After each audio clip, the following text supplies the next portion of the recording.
This move was actually brilliant, as this recently acquired catcher could make a huge difference on this team for not just this year, but for years to come. Let's talk about it. Hi, welcome back to another episode of Padres Digest with your host, Andrew.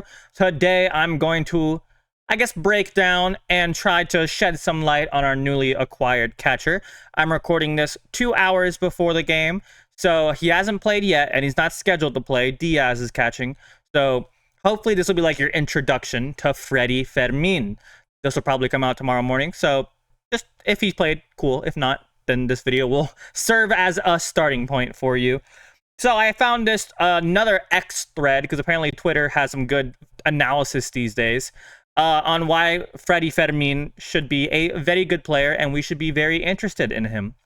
Obviously, we gave up Kolek, we gave up Bogaerts, so it's not like it didn't hurt us.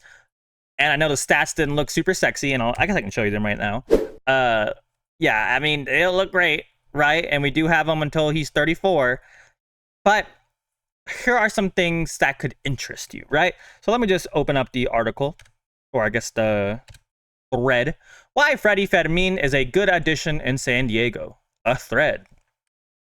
Freddie Fermine is an above-average defensive catcher with good bat-to-ball skills and accessible pop.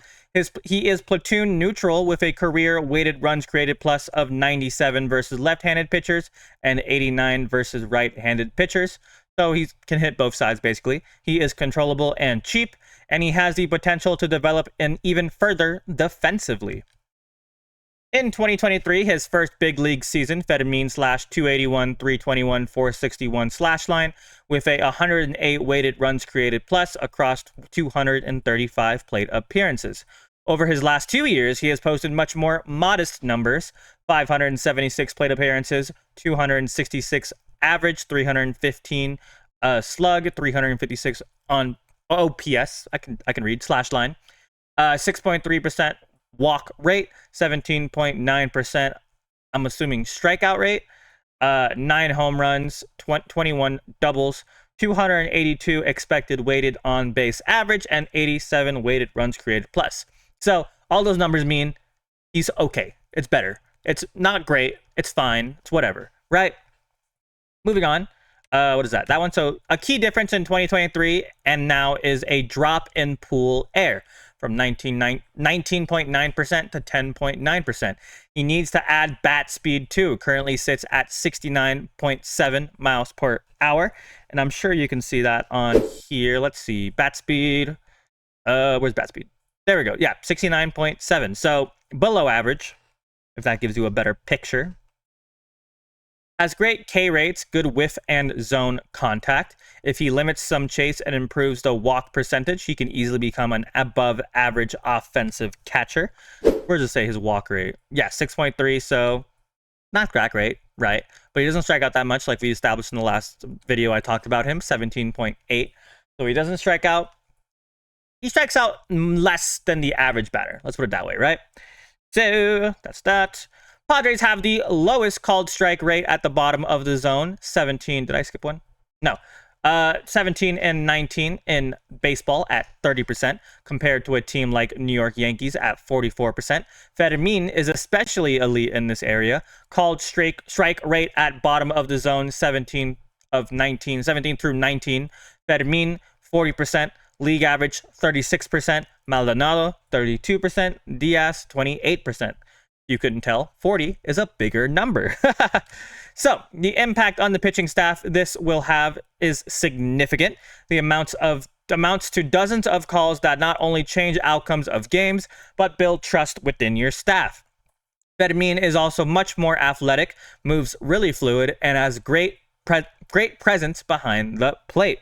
There's all these videos also that are attached that I didn't download, but if you want to go to the page, Kick Third Baseball. Also, shout out Kick Third Baseball for this. But if you want to go to the page, watch the videos. They're pretty interesting, so maybe it'll help you quantify what he's saying.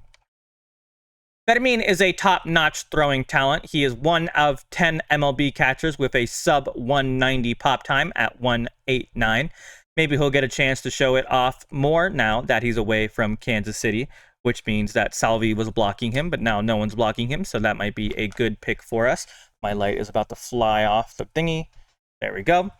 So yeah, he's fast. Also 190 like seconds. You were curious what that means. Freddie works entirely from a LKD stance. I have zero idea what that means, so give me 2 seconds. I'll look it up for you. Okay, one knee down. I don't know why it's LKD, maybe lone knee down, but it just means you have one knee down, which I guess I could have seen from the picture. I don't think I've ever heard that before, so the more you know. No kickstands or any other fluency. There is really no need to play with this right now, but I think at least beginning to test things out this offseason into next spring training could be beneficial. Yeah, the package may have been too much, and Fermine may not be the exact choice Padre fans wanted, but there's no denying the benefits of this move. They upgraded a clear position of need on both sides of the ball, and it's not a band-aid, it's a long-term solution. At worst, I guess it doesn't continue. I don't know what they were going to say. Thank you for leaving us a cliffhanger. But in 2023, his first... Nope. Oh, there we go. I'm stupid. I pressed the wrong button. At worst, you brought this thought up during the deadline, and it made me curious. Oh, no, I guess I don't continue it. I'm so sorry. But this guy says, this might be a hot take, but trading for a catcher mid-season is a bad idea. Similar to that of firing or hiring a coach mid-season, a catcher has to adapt to the staff he's given more or less instantly. Already having a strenuous job, catchers have even more on their plate, which is also why Fermine is not starting. Probably might not start for the whole weekend. Maybe he'll be fine Sunday, but I think giving him enough chance to get used to all these pitchers, because there's a lot of them, would be very beneficial to him. Obviously, it's his job to learn pitching staffs, but doesn't mean it's easy, right? Does not mean it's easy.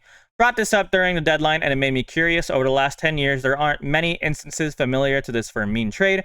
More commonly, we see older veteran catchers on expiring deals moved, or young, very recent promoted prospects. We'll be doing a deeper look into this and publishing something soon.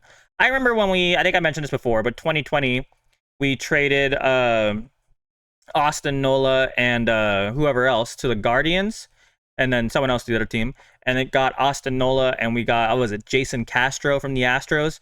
We had a basically brand new catching staff, and I guess it kind of worked out. Oh, no, sorry. Wait, who was it? Did we also... No, did we give them... Yeah, sorry, it was Austin Nola, and we had Francisco Mejia, and then we gave Mejia over to the Guardians and Austin Nola, which then got us Mike Clevenger. Okay, I had to remember my 5-year-ago Padre history. But yeah, my point being is that we got Nola and we got Jason Castro, and we basically had an entire new catching staff, and they had to learn on the fly, which I guess kind of worked out. Obviously, injuries and stuff, 2020 happened, and it kind of ruined everything, so I don't know if there's a good qualifier for that, but it happened. I remember it happening. It definitely happened. And then, thanks for reading. Yeah. Thank you, though, Kirk Kick Dirt Baseball. I am new to you, but I like your stuff. I will follow you on X. Maybe we'll have some cool articles in the future about him. But yeah, like I said, I have the stats to show you, or I have showed you. Fielding run value, so he adds a lot to the game fielding-wise. Above average. Pop time, like we said, really good. Framing is really good. Blocks above average, pretty good. Catching, caught stealing above average, around average, right? But again, he's going to be here for a while. Hitting, people are saying, I'll show you this right now, actually. I have some comments from the Royals subreddit that I saw. First, they loved them over there. They love him over there in Kansas City. The Freddie Fermine cycle, be a dog, be a dog, be a dog, be a dog. He's always a dog, right? God, this bums me out so much. One of the One of the few truly clutch bats on this roster. Bro was so clutch. So I like that. I like clutch hitters. We definitely need some more clutch hitters on this team.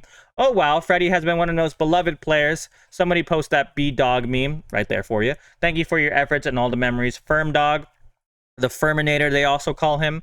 Fermine is a good baseball player and a future major league manager. You'll love him. He gets hits when it matters, can move runners, and has a solid arm. Like, no one complains when he gets at bats. That should say enough.